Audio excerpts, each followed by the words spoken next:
Est-ce que l'ambassade de France cette semaine est venue vous voir? Et ça fait à peine une demi-heure qu'un groupe de médecins de la gendarmerie française, envoyés par l'ambassade de France, sont venus nous voir. Ils voulaient s'enquérir des nouvelles des enfants. Est-ce que les enfants vont bien? Bon, on a eu la diarrhée dernièrement, mais maintenant c'est plus ou moins enrayé. Et nos enfants survivent et tiennent bien jusqu'à présent.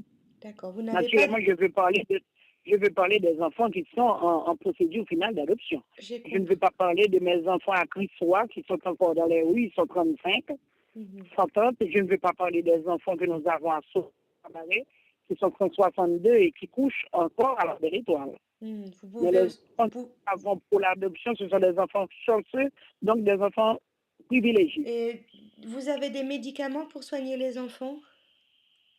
Bon, on en trouve, on essaie de s'en procurer. J'ai les médicaments qui ont été envoyés par ma famille qui vit en Floride.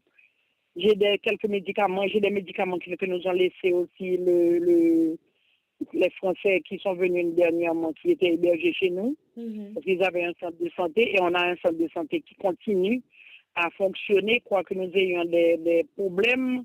Donc on tient tant bien que mal, on est debout, on survit. Vous avez du lait pour les petits?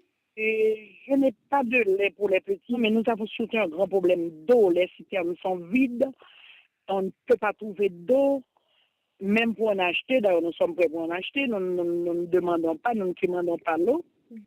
Mais il y a des camions citernes qui d'ordinaire font le service, mais tous les camions citernes ont été retenus, parce que tous les camions ont été retenus par des associations médicales.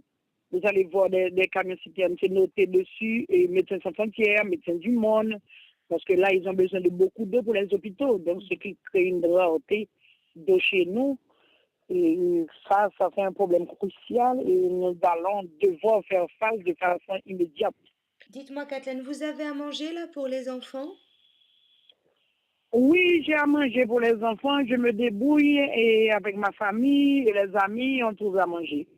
Mais au point de vue nourriture, il n'y a eu que le PAM à être passé une fois et à nous donner 2 ou 3 sacs de riz.